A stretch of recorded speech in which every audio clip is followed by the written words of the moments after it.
You're listening to the Insightful Connections podcast. Our guest today is Marin Mrša. Marin is the founder and CEO of Peekator. Founded in 2018, Peekator is a quantitative survey platform designed to help companies conduct efficient primary research, allowing them to focus on extracting insights. Peekator specializes in providing high-quality panel data backed by a money-back guarantee and offers innovative AI solutions like the recently introduced Conversational AI. Marin and I were having a little conversation before we got started. And prior to starting Peekator, Marin was an accountant in the hospitality industry, which I think is going to be a really interesting story to unpack. And, I've been following Marin on LinkedIn for a little while. He does a really cool thing that I think more founders should do in his post sort of time stamping how far out he is from the launch of his venture. I have that clock running in my head as well as a fellow founder. Marin, thanks so much for being on the episode today. Thank you so much for the kind words and also invitation. It's a great honor to be here. QualRecruit is a qualitative recruitment firm that delivers quality respondents so moderators can work confidently. Our best-in-class recruitment tech guarantees accurate recruits and high show rates, while eliminating bad actors through advanced respondent identity checks. For a limited time, new clients get a 20% discount when they use the offer code CONNECTION. To learn more, visit qualrecruit.com. So my first question, and I like to get this sort of personal context from everybody, is how did you get into market research originally? And how does that help explain where you are today? So the story starts, it's actually this Sunday will be 7 years when I decided to quit my first and only job before this. So 7 years ago, I was working at a hotel in a small coast town in Croatia. It was a really beautiful town and a really nice job. I was an accountant for 2.5 years there. I really loved my job, but that was my first and only job working for someone else. Back at that time, I actually wasn't aware of a concept that you can own a company of your own. Our city was really small, and usually you wouldn't see a lot of examples that someone started a company on their own, yet alone that someone would start a company inside market research space. I wasn't aware that there is this whole industry and thousands of people who work in research and stuff like that. But I really loved two things from that first job. And the first thing was I really loved software. So that was my big love. I was a software guy in that hotel. When my colleagues had a problem with any type of software that they use, they would come to me. I was a power user of every sort of software, really loved to finding the small spots, tips and tricks. So I really loved softwares. And the second thing, I really loved data. I, of course, worked as an accountant, and prior to that, I worked as an also auditor. So my day-to-day job was around the data. And then at one point, my girlfriend at that time and now wife, she said to me, "You're working so hard for them. Why don't you consider starting a company of yours?" And then the click and the bulb turned on in my head. I was like, oh, so I can start a company on my own. And I started thinking about the first idea and the idea that I wanted to do. As I worked in hospitality, of course, my first idea was close to that. So the first idea, which I had 7 years ago, was if I am an owner of a restaurant or bar in my hometown, how can I check the level of service there? I was all about the standards and stuff like that. I wanted to ensure that my restaurant would follow the standards when I'm not there. So how can I do that? We used mystery shoppers back at that time in our hotel, but that was a really long process from when they come, when they announce it, when they come, when they send a report and stuff like that. I thought that with tech and softwares that we could do a much faster and better job. And back at that time in Croatia, Uber was a new thing. And that was just press a button and someone would come and pick you up and stuff like that. So then I combined the Uber concept with my idea, and I had approached, let's try to build an app so that bar owner can call a mystery shopper throughout an app, and that mystery shopper can come inside same day and check the service for them. So that was my idea. I felt that It's a cool that's idea. yeah. But to be fair, as I wasn't aware too much of the market and stuff like that, it didn't turn out to be a huge success and stuff like that. So that was my first idea. I quit my job and I actually moved from Šibenik to Zagreb, and Zagreb is the capital of Croatia.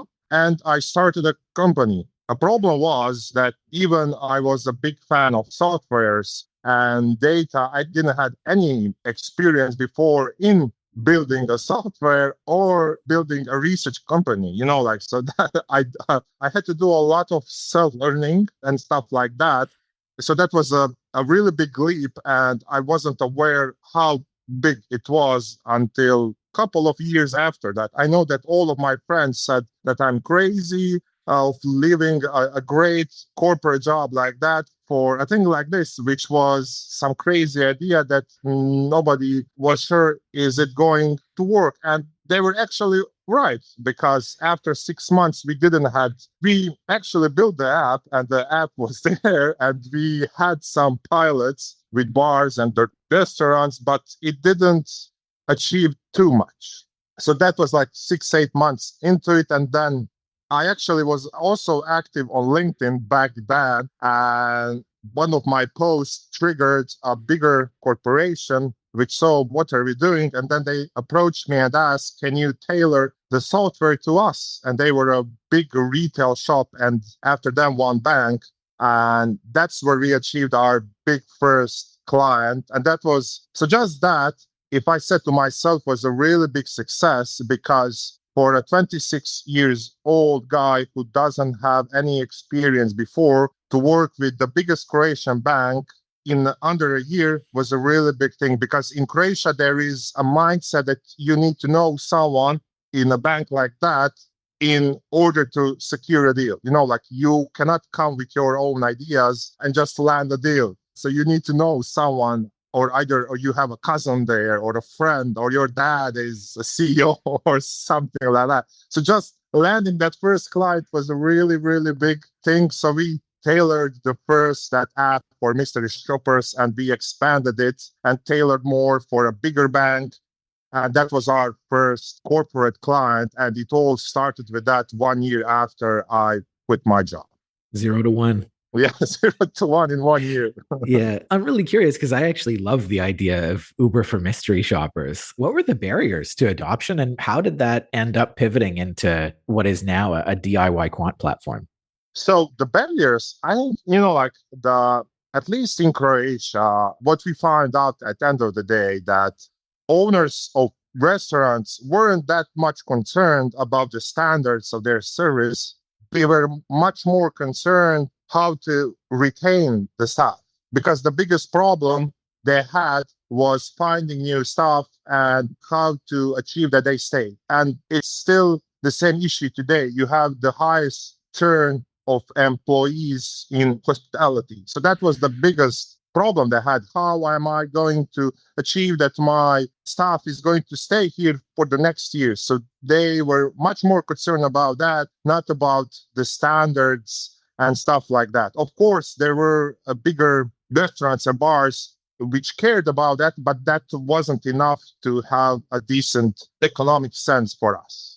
And how did that first deal that you guys landed really guide the evolution of your tech from sort of this seemingly more qualitative focused platform to now what is a DIY quant platform? So our first client was a big bank, and they used our tech for mystery shopping. But if you look at it, the tech is similar. Mystery shopping is more qual, of course, than the quant, which we do now. But if you look at it, still basically a form underneath the structure, so you have a question and answer. So that was the baseline that we did for mystery shopping. And then, of course, in the next year after that, we landed actually a much bigger client than that one. And that was the biggest retail shop in Croatia. And they wanted us to interview their customers on exits of their shop. We expanded the software for that. So that was the first part where we had real surveys after mystery shopping. And then, of course, year after that, we had a client who asked, okay, I don't want to go to physical stores, I want online. And then we built the online part for them. And then we formed our own online panel as well. So Our first 2, 3 years were mainly driven by our clients, and basically because I didn't have much experience in this, so we really relied on our clients and we really partnered with them. And I think that's what they loved about us. We weren't so pushy to them that we would enforce our ideas. We really went to the meetings to them and tried to listen to their problems and what are the next research projects they want to do. And then it would go back and build the tech that they need. So those were like the first 2, 3, 4 years of our work back in Croatia. Cool. Yeah, that's so interesting. I think early clients can play such a pivotal role in helping you find, your way to product market fit because they know what they need. And if you're willing to follow them, they'll take you to the real problems that they're experiencing and give you an Exactly. Yeah. opportunity to solve against them. So you obviously have a DIY platform now that sort of integrates both the survey building functions and online panel into sort of a single environment. What have you learned about who DIY tools are for and maybe who they're not for? After those 3, 4 years, we finally built that capability of do it yourself where you have a panel inside and you have a survey tech. So you basically have everything what you need for doing online quant. And then we started pushing more of that because you're also aware the whole do-it-yourself platform tools was trendy 3, 4 years ago. That was a really big trend and everyone was hopping on it. And first 1, 2 year, we figure out a couple of things that the do-it-yourself was a promised land for many clients. It really looked amazing. You don't need agencies, you don't need, anyone. You just have this tool where you have a sample, you build your own survey, you launch it, and you get the results. It sounds really simple, and many startups raise funds on it because they're going to simplify research and stuff like that. And it really sounds that it solves the problem. But in research space, in day-to-day, there are many times where it just wouldn't fit the problem. And do it yourself. So first of all, of course, I think, and we have clients who use as, do it yourself tool. There are cases for which do it yourself tool is really good. So those are the ones that are, let's say, simple research projects, more quicker one. When you have like a standardized concept test or when you have a quick pool or something like that. And those things work really well. But I would also conclude until recently, because the data quality things are really bad lately. And do-it-yourself tools were amazing until, I would say, last 6 months when data quality really went down. So yeah, do-it-yourself tools are really good for those ones. But do-it-yourself tools are not the best where you have a bigger corporate clients who, at the end of the day, almost every day research project is different than the one before. So they would always need to customize some things. And some things are not easily done throughout a do-it-yourself tool. You need to build capabilities for that you have, but you cannot cover all the cases and stuff like that. So do-it-yourself tools, and from what I see from colleagues and stuff like that, and often corporate clients, they don't have the time. So a do-it-yourself tool was brought as this dreamland tool, which will cut the time for you as well, because you are not going to need to wait for agencies, panels, and stuff like that. You are going to do it yourself, but it comes with expectation that you have time to do that. And often these people, they don't have time to set up a do-it-yourself tool, script inside of it, think about the survey, get the results, analyze it. So it actually requires a lot of time and skills to run a do-it-yourself tool. And nobody thought about that. They actually need time to think about the questionnaire, approve it with their stakeholders, running back, script it, get the data. It takes a lot of time, and many corporate clients don't have time for that. They want outputs, they want actions, and that's why they value agencies. And that's where do-it-yourself tools come short, because the promised land was, we're going to give you a tool and you're going to run it, but you don't have time for it. And then it just makes you hate it, because the agencies would usually script for you and send you the link, and now you need to learn the tool. Every do-it-yourself tool has its own rules, education. You need to learn how to do conditions, piping, variables, all this stuff now you need to do that you weren't supposed to do before. before the do-it-yourself tools. So it's not for everyone. And especially lately, when data quality really became a big issue with the rise of AI and stuff like that.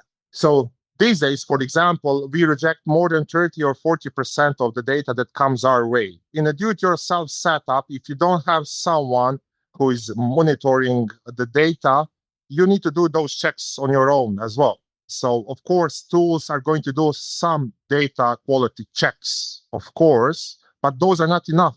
They do, let's say, we call those responded checks, but they don't do specific survey checks. For every survey, you need to do certain steps that you ensure that data quality is good. If you use a do-it-yourself tool, in most of the cases, nobody is doing those data quality checks. So now also you have to do the data quality checks, report the data back, wait until the new data comes in, and then you can start with your job.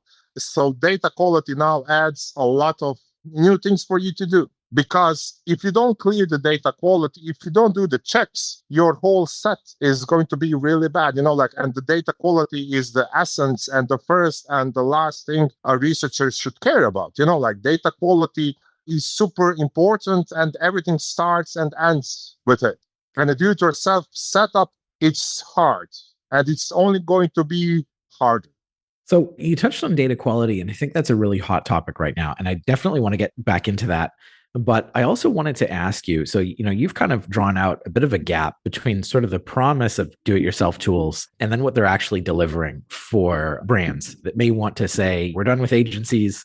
We want to just, plug in this tool and be done with it and get insights quickly and pay less and all of these things, right? I'm curious what Peekator is doing to sort of bridge that gap, because I kind of feel like you brought all this out, and I'm assuming there's something there that, Nothing there, Yes, of course. But, I would say that most of the tools these days do this as well, but some of them don't, but I assume that they will start soon. So you have a do-it-yourself setup, but you have do-it-with-us setup as well. So do-it-with-us setup where essentially you have insights team working with you to help you with the tool. And in a lot of cases, it also means we are going to use our own tool in behalf of you. So there are a lot of benefits to that approach. First of all, you get all the good stuff out of the tool, and you get the speed as, of course, our in-house team is going to be like 10 times more faster than you. It knows the tool, and we're going to set up the tool much more faster. So it's a do-it-with-us approach where we work with you inside our own tool. And that can be really co-creation as well, because on certain projects, you're going to do it yourself. On certain projects, we are going to do half of it, you do half.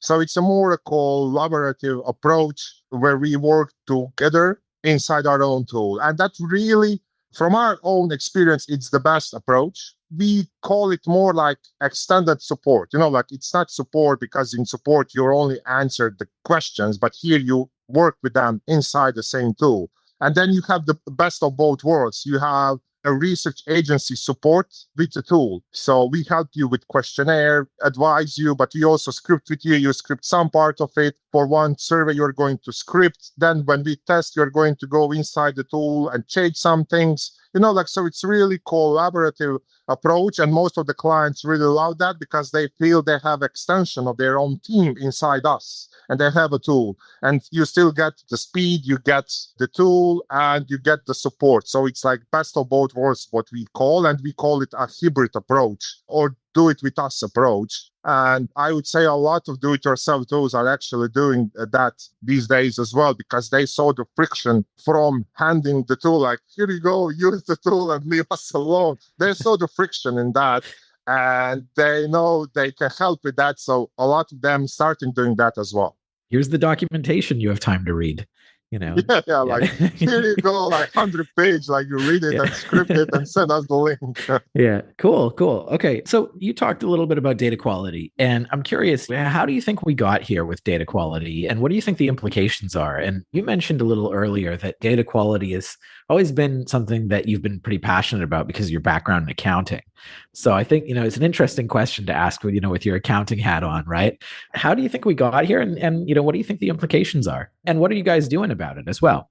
So, like I was an auditor before, and I was that guy who would irritate everyone on the team because I would find small errors and then I would send it to correct it and stuff like that. So I always had an eye to spot mistakes, errors, and stuff like that. I really love that. And I carried out that approach to our company. But data quality, the issue from my point of view starts way before. And the problem starts with our end client. And in most of the cases, the research is done for a brand end client, which uses research to have a decision and stuff like that. And we all know that end clients, they only care about the outputs, right? So they don't care about the sample too much. They don't care too much about method, sample, all this stuff that we researchers are passionate about. They like to know, but they don't ask too much. In most of the cases, they assume that you're doing a really good job about it, and they are only concerned about the outputs, conclusions, those 60 slides or 10 or 100. They are only concerned about those, and how are they going to present those to their own shareholders? So I think the underlying problem was they always assumed that data that comes is legit, right? The data is really good. If they bought a sample of 600 people, they always assumed that data quality is really good. Like they shouldn't ask anything about it. They assume professionals are on the other side and they can do it. And there are, of course, end clients who care about this stuff. But I would say that most of them just don't have time for it. And they need to assume and they trust you on your brand. Of course, they're not going to start a project with a panic approach where they need to question you about every single thing. So they would assume the data quality is great and everyone was sending a sample. And then when you come to the middle part, to the panels, providers or agencies or tools like us or someone else, whoever provides a sample, you usually would receive or request a quote, right? And in that quote, you have a set of things. And in 99% of those requests, they are all the same. They have sample size, they have country, they have profile, they have objective, they have visibility. In some cases, they have incidence rates, all sorts of stuff. But there is not a single question or requirement about data quality. Nobody ever asks for it. Or from supplier side, nobody educates what are they doing about it. And then you have the famous CPI or cost, like the famous CPI. And that can range from 0.5 to 1, 5, 6, $10. And often you don't know what's the difference between the ranges. Like if they all sell the same, what's the difference between those? So I think the problem which we had, that just to get back to it, end clients assume that data quality is really good. Suppliers never educated too much about it. And then the bad suppliers came and they see that they have a lot of space for not the best practices. And of course, that you can save a lot of money if you don't care about data quality. And then they would compete on CPI or price, and the data quality would just go down, down, down, and down. And of course, that you can't have a really good data quality if you charge the lowest CPI. Of course that you can't, right? So just the whole environment, how data quality is shut aside, it's a public secret. So I really believe that data quality is a public secret. Everyone now speaks about it as well. But you're also going to see when they speak about it, they all speak like really care about data quality, our latest tech. Like they all speak in really generic, broad terms that you cannot really understand what those mean. They just say like, oh, we take care of it. But how? How do you take care of it? Can you please explain me? And of course, today with AI, you have all sorts of problems with it, bots, generated answers, and ghost farms, of course. So on one side, you have click farms, bots, and all the fraudulent ways how these click farms are trying to get inside the surveys. And usually those are taken care of on the panel side. But then even when people qualify for panels, there are people that just want to earn a quick buck and they don't care about your survey. So you still need to take care of the survey part, not only about the respondent part. You need to take care of every single survey you do, and every single survey is different. So you need to have all sorts of data quality check for every single survey. So what we did there, we saw that there is a really problem about, education about this stuff. So first of all, we educate our client what exactly we do in data quality. So we have a 13-step approach which we share with them. It's transparent what exactly we do. We have 13 steps. Some of them are before, during, and after the survey is done. We share those with them. And we say, if you see any of these traits in our data, we are going to give you money back. Data quality is a cornerstone. It's really important. So because our tech is not going to be valid if the data is not highest quality, like who cares about the tech if the data is wrong? So we are going to put money where our mouth is, like we are going to bet on it. If you don't, at the end of the survey, if you feel that it's not very good quality, we are going to give you money back. And so first of all, education of end clients, even those who don't have time, just speak with them, explain them how panel world works, because many people and clients are not aware how panels work. You need to explain them some stuff. So I think as industry, clients need to ask more because their outputs are going to be wrong if the data is bad. And suppliers need to educate more, because if you just once gamble your reputation on data, your clients are not going to trust you. When they start to question your data, that's a black hole that it's really hard to get out of it. Marin, where can people go to find more about Peekator? Peekator.com is the best place to go and find more about us. But yeah, also I'm, as you said, really active on LinkedIn, so feel free to connect there. And yeah, those are the two bases, I would say. Awesome. Thank you so much for taking the time to chat with us today. No worries. Thank you.